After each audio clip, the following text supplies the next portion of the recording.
My teacher told me a story one time of a man who was walking with his son in the park. And they're walking together, and his son looked at a crow in a tree. And he said, "Baba, what's that?" It's like a 2-year-old kid. Baba said, "It's a crow." And he said, "Baba, what's that?" And he said, "It's a crow." "Oh, okay." "Baba, what's that?" "It's a crow." "Oh, a crow. What's that?" "It's a crow." It went on for 10 minutes. He asked him 30 times, he counted. Dad kept a score, and he put it in his little journal. "My son, today we were walking in the park, asked me about a crow 30 times. It was the cutest thing in the world." 30 years go by. The son is not 2, the son is 32. Father calls him, "Son, can I come over?" "Dad, it's not a good time right now." "Son, just bear with me. I just need like 10, 15 minutes. That's all I need. Just go for a drive. I need to talk to you about something." Whatever. You know what? Okay, fine. So he comes over, gets in the car. They go over, drive over to a park. "What's this about, Dad? Can you tell me quickly? I got things to do." "Just take a walk with me, son. It's okay." I'll take a walk. I see a crow in a tree. The dad says, "Son, what's that?"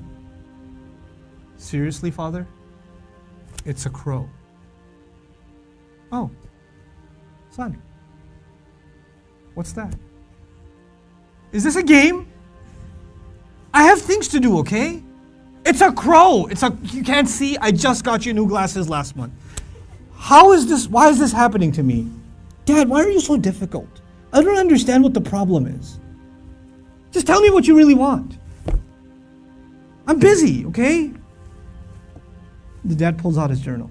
He says, "Son, this is something that happened 30 years ago. We were walking down this park. You saw a crow. And you asked me 30 times.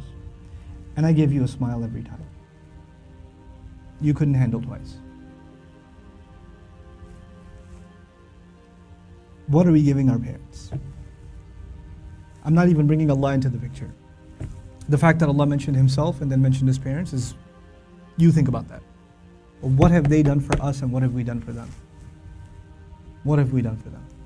How many parents leave, like their children are in ICUs and they stand there and hovering over this little glass box with a baby inside, 24 hours a day, 7 days a week, standing in a hospital, not even sitting down, standing in a hospital. Like feeding off of like vending machines. And that same kid grows up and doesn't have the time to call. That same kid. You know? How many mothers almost died giving birth? Almost died giving birth. And now it's so difficult to respond to her call. Or to just give her just a couple of minutes a day.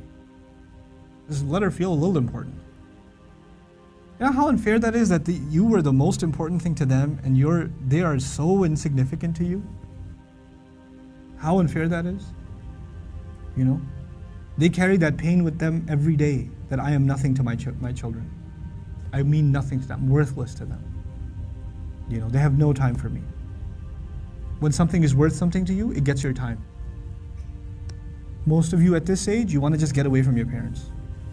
You just want to be with your friends. You want to be on your own. You just don't want to be with your parents. You know? That's, you develop this crooked habit now and it will only get worse over time.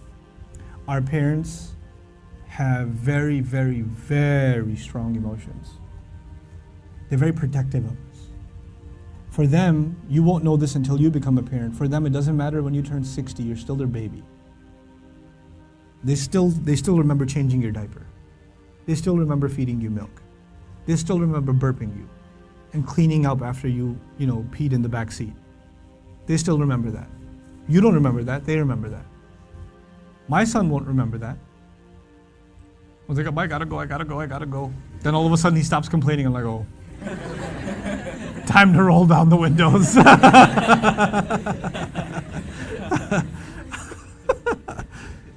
You know. Then he starts talking about what toy are we gonna get for Eid. I'm like, oh, okay. This has not been a good day for the car. But when he's graduating college and when one day he's getting married and one day he has his own, he's not going to remember that. But guess who'll never forget? I'll never forget. I'll never forget carrying him into a bathroom, cleaning him up, changing his clothes. Abba, put the Spider-Man pajamas on.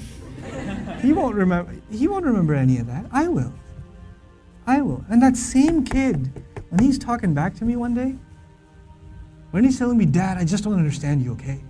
I don't have time right now. When he does, it's gonna hurt, man. It's gonna hurt. That's what you do to your parents. That's what I do to my parents. They were our life. They gave up their life for us. Our parents gave up careers for us. Our parents gave up vacations for us. Our parents gave up friends for us. You know that? I know that now. I didn't know that then. They had their entire life planned until you came along. And then you became their plan. You became everything. And you have the nerve. One thing doesn't go your way. You hear one thing you don't want to hear. You snap back at them. It says, we're not even talking about Islam right now.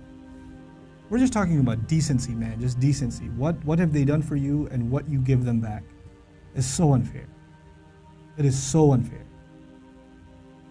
My dad's so annoying. My mom's so this. They're always mad. They're never happy. They're this, they're that. What are you? What about you? I'm telling you, I can't say this enough times. If you don't earn your parents' du'as, nothing good will come of your life.